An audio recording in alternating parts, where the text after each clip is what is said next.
Hi, I'm Toro, and this is the World in Series. Each episode in this series is a quiet journey through time, softly exploring the people, places, and events that shaped a single year in our shared history. So get comfortable, let your thoughts wander, and let's drift back to the world as it was.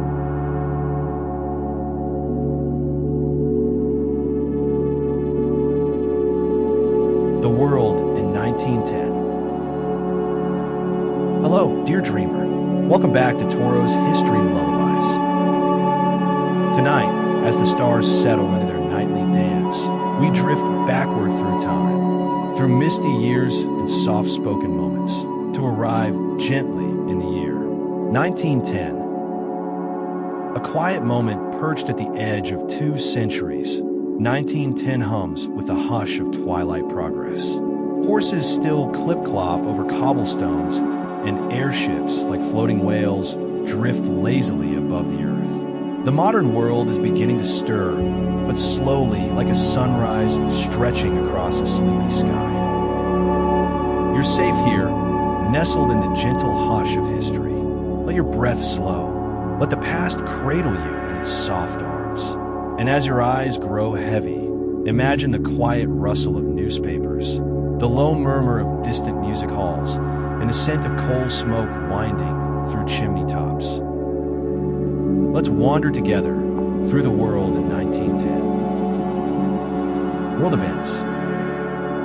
In the early months of 1910, a soft fog lingered over London, not only from the soot of chimneys, but from the solemn air of a nation mourning. King Edward VII, who had steered the British Empire with quiet charisma, passed peacefully in May. His death marked the end of the Edwardian era, a time of elegance and delicate transition. His son, George V, ascended the throne with a gentle, reserved spirit. The crown passed hands without upheaval, as though one chapter fluttered closed and another opened with care. Elsewhere in Europe, clouds gathered in the Balkans, not with thunder, but with slow, shifting tensions. The Austro-Hungarian and Ottoman empires watched each other cautiously, while smaller nations like Serbia and Montenegro stirred with the whispers of nationalism. But in 1910, these were only murmurs, quiet winds before louder storms that had yet to arrive. Across the Atlantic, the United States welcomed a new decade under the steady gaze of President William Howard Taft. It was a year of reform and restraint. In Washington, D.C., the air was thick with debate, not of war, but of tariffs, conservation, and commerce. The country was growing, not in violent bursts, but with the slow roots of infrastructure and policy. In South Africa, May brought a unifying breath. The colonies of the Cape, Natal, Transvaal, and the Orange Free State came together peacefully to form the Union of South Africa. It was a gentle stitching of lands, still complex, still imperfect, but symbolic of a continent's evolving shape. Flags shifted, not through battle, but by ink and agreement.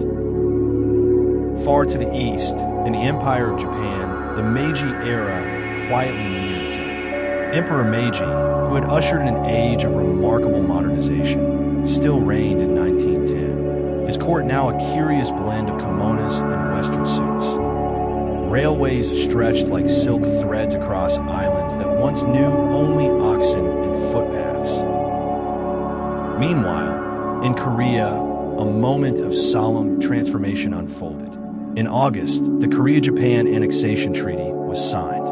Though met with resistance and sorrow among many Koreans, it was done in silence and ink without cannon fire. A kingdom became a colony, the beginning of a long and difficult journey. But in this quiet telling, we pause only to note it as part of history's slow and inevitable turning. High above it all, a new frontier stirred. In France, airmen dipped and soared in flying machines made of canvas and courage. Louis Blériot, who had just flown across the English Channel the year before, now inspired crowds with the poetry of flight. The sky was no longer unreachable. It was becoming a pathway. And beneath that same sky, the world spun gently onward, quietly reshaping borders, crafting new alliances, and laying foundations that would echo far into the century. Daily life around the world. As the morning sun peeked through lace curtains in 1910, the world slowly stirred awake in its many rhythms. In a London townhouse, the clink of porcelain teacups echoed softly in breakfast parlors. Women in long Edwardian skirts swept across polished floors, their corsets gently shaping posture, their wide hats adorned with velvet ribbon and feathers. Gas lamps flickered low in the fog, casting a golden hush over cobbled streets still damp with dew. Chimneys whispered smoke into the gray sky, and milkmen called out in steady, familiar tones. In Paris, the scent of bread drifted from warm bakeries onto cobblestone alleys. Art students carried sketchbooks under their arms, and cafe tables filled with slow morning readers sipping coffee from delicate cups. The city was alive with quiet elegance. Horses pulled trams, flower sellers murmured bonjour, and the soft glow of Art Nouveau lights shimmered in windows as the day grew long. Across the Atlantic, life in American towns offered a patchwork of sounds.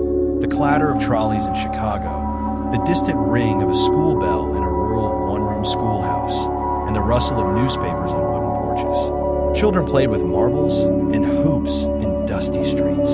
Women hung laundry on lines that danced gently in the wind. In cities, new buildings grew taller, but the rhythm of everyday life remained slow and rooted.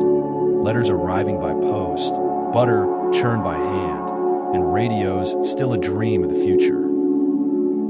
In villages across India, the scent of cardamom and curry leaves curled into the air from clay ovens. Women in saris sat in shaded courtyards, weaving or grinding spices, while children listened to folk tales told under banyan trees. Rickshaws creaked along dirt roads, and the pace of life followed the sun, rising early, resting at noon, quiet in the evening hum of insects. Meanwhile, in Japan, homes blended tradition with modern influence.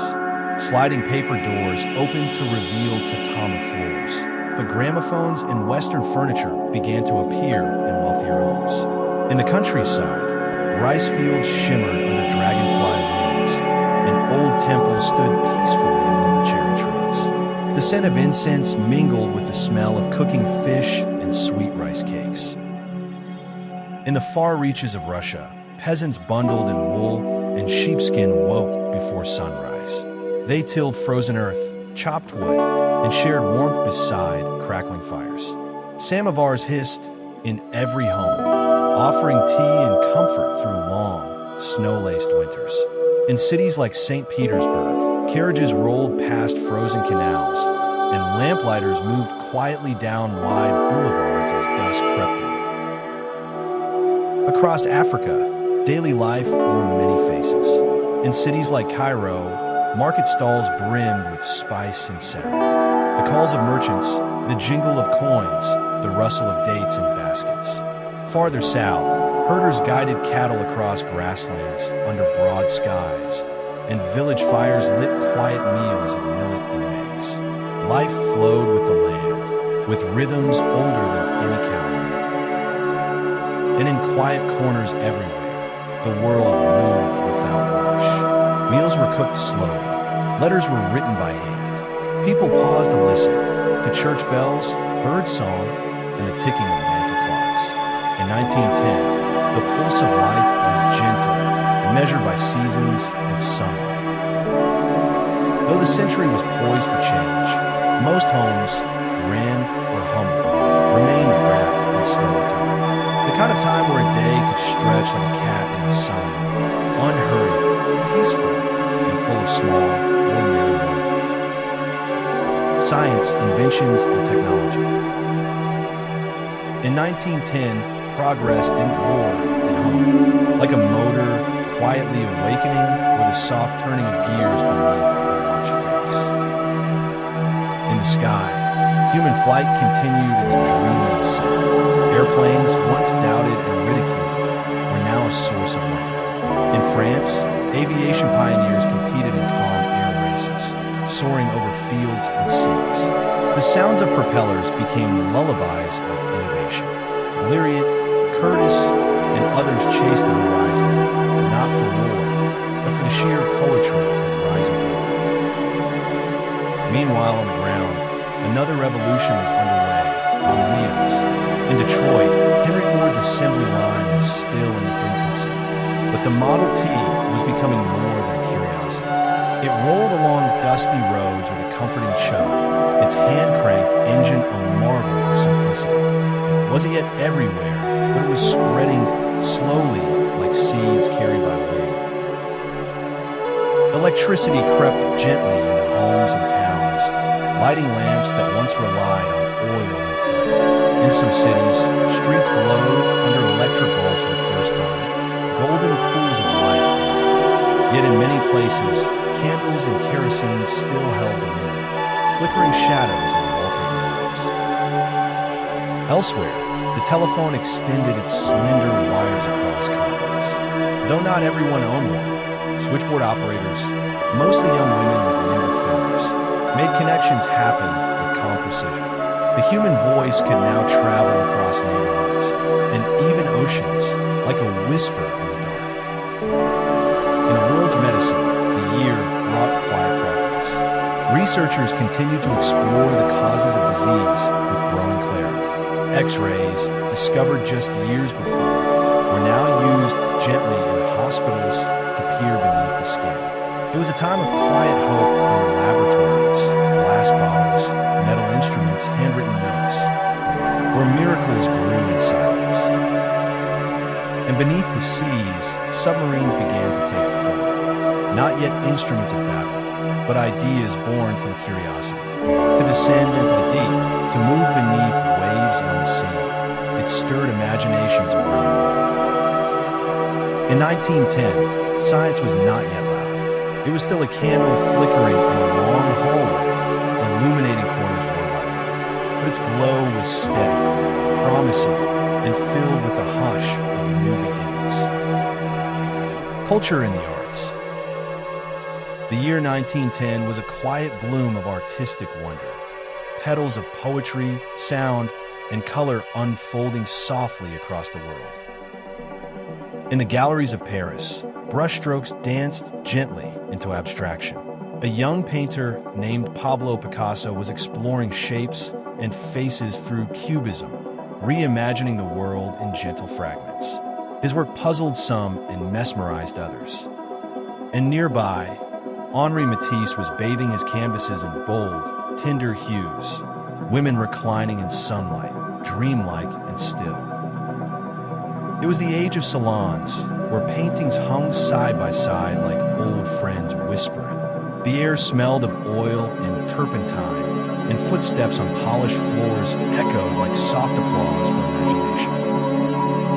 In literature, voices stirred with emotion and thought. Rainer Maria Rilke wrote of angels and quiet longing, his poetry like a deep breath taken beneath a cathedral dome. In Russia, Leo Tolstoy passed away this year, an old man seeking peace in a remote train station, leaving behind stories woven with snow, soul, and sorrow. His novels, vast as steps, intimate as whispers, had already changed the world. Meanwhile, in England, a new generation of writers was preparing to redefine narrative. Virginia Woolf walked the streets of Bloomsbury with notebooks full of interior worlds. The modernist movement was just beginning to form quietly and thoughtfully in coffee shops and drawing rooms. In the concert halls of Vienna and Berlin, music swelled not with grandeur, but with emotion, uncertain, trembling, reaching. Gustav Mahler, nearing the end of his life, composed his final symphonies, each note like a sigh stretched across time. His ninth symphony, completed in this decade, lingered with themes of farewell, of dusk, of transformation. On On smaller stages, ragtime was rising, its syncopated joy bubbling from New Orleans parlors and St. Louis bars. Scott Joplin's fingers danced across piano keys, sending ripples of rhythm into the future. It was music that smiled and swayed, making hips and hearts move gently with it. In the world of film, silent pictures flickered to life. Audiences gathered in darkened theaters, their eyes wide, their laughter and gasps shared communally. Black and white reels spun stories of love, comedy, and adventure. The moving image was still new, still magical, a dream made visible. Fashion, too, carried a gentle shift. The S-band corset was slowly giving way to freer silhouettes. Soft fabrics flowed as women sought comfort without letting go of elegance. Feathered hats, high collars, and gloves adorned city streets, while rural, where remained practical and plain. Each stitch a reflection of a world still rooted in the handmade. And across continents, from Kyoto tea houses to Cairo spice markets, art continued in countless forms. Scrolls painted by candlelight, rugs woven by memory, songs passed down in lullabies. In 1910, culture was a lullaby itself, unfolding slowly, lovingly a whispered invitation to feel. Media and headlines. Each morning in 1910, the rustle of paper joined the waking sounds of the world. Newspapers arrived folded under arms and bundled on doorsteps. In New York, the Evening World and New York Times competed for attention, offering headlines filled with calm curiosity. One might read about King Edward's funeral procession or the latest airplane test across the French countryside. Politics, fashion, theater reviews, all delivered with typewritten titles. In Britain, the Daily Mail and the Times informed readers over breakfast with long paragraphs and no photos, just quiet columns under song headers. In cafes across Europe, people lingered over editorials, letting the ink stain their fingertips. Magazines, such as The Strand in London, shared serialized stories and illustrations. In one corner of the world, a young boy might be reading a Sherlock Holmes mystery by gaslight, his imagination lit brighter than the lamp beside him. Advertisements offered a peek into life's gentle details. Corsets for $1, $25, a Victrola phonograph for $15, a tin of biscuits for a few quiet cents. Soap, shoes, sewing machines, all sold with promises of ease and elegance. Though radios had yet to speak and televisions were still undreamt, the media of 1910 arrived softly, through paper, word of mouth, and evening discussions by the fire. People born and died. 1910 was a year of comings and goings, quiet entrances, graceful farewells. Among those newly welcomed to the world was Mother Teresa, born in August in what is now Skopje, North Macedonia. A small child in a faraway land, she would one day be known for her life of service, though for now, she was simply a baby swaddled in love. Also born this year was Akira Kurosawa, in Japan, a soul destined to shape cinema with the sweep of epics and the silence between raindrops. But in 1910, he was just beginning his journey, his first breath taken beneath Tokyo skies. And in America, Gloria Stewart was born, who would someday grace silver screens and, many years later, become the oldest actress ever nominated for an Oscar. At the same time, history quietly said goodbye to several souls. Leo Tolstoy, the great Russian author, passed away in November. His death was simple, almost poetic, in a quiet railway station, wrapped in modesty. His books would live on, like candlelight in long Russian winters. Florence Nightingale, the gentle reformer of modern nursing, also passed in 1910. Her lamp had shone through war and shadow, and now it flickered out peacefully, having lit the way for generations. The world whispered both hello and goodbye this year, a soft chorus of continuity as time gently carried each life forward. And so, as the year 1910 drifted softly towards close, the world exhaled, long and quiet, like the final note of a lullaby. In the northern hemisphere, frost traced lace along window panes, and chimneys sighed their smoky breath into wintry skies. Snow dusted the rooftops of Boston, Berlin, and Budapest. Children pressed their noses to the glass, watching horses pull sleighs and carriages down silvered streets. Evening lamps flickered on early, casting a golden hush over the cold. In the southern hemisphere, December came with warmth and blooming trees. In Cape Town and Sydney, people strolled in light summer clothes, the scent of gardenias and eucalyptus drifting through open windows. The air held the rhythm of cicadas and the hush of sea breezes as beach sands warmed under gentle suns. All over the world, hearts quietly took stock of harvest gathered, books read, babies born, and hands held. Though the age of steam still hummed and the cities continued to grow, there was still room for quiet reflection, the kind that comes not in speeches or noise, but in the stillness of twilight. The decade was young, only 10 steps into a new century, and those shadows loomed faintly on the horizon, tensions and changes not yet understood. 1910 stood calmly on its own, a year wrapped in elegance, modesty, and transition. In homes of all kinds, from grand estates to humble farmhouses, people lit candles, brewed tea, and prepared for another turn of the calendar. Some wrote letters, some sang old songs, some simply watched the stars. Time in 1910 was a slow river. Its surface shimmered with inventions and movement, but deep beneath ran ancient currents of daily life, of love, of quiet care. It was a year of balance, old and new, east and west, tradition and change, all cradled in the still arms of time. And as December faded into January, the bells of the new year rang not with fanfare, but with the calm chime of continuity. Life went on, the earth turned, and the story always continued. 1911 waited just beyond the horizon, a new chapter, yet unwritten. But for now, we rest here in the hush of 1910, where the world paused, breathed, and quietly turned the page.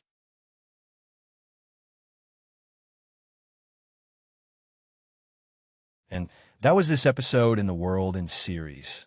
A quiet glimpse into a moment in time, softly folded into history. If you enjoyed this gentle journey, I'd be grateful if you liked this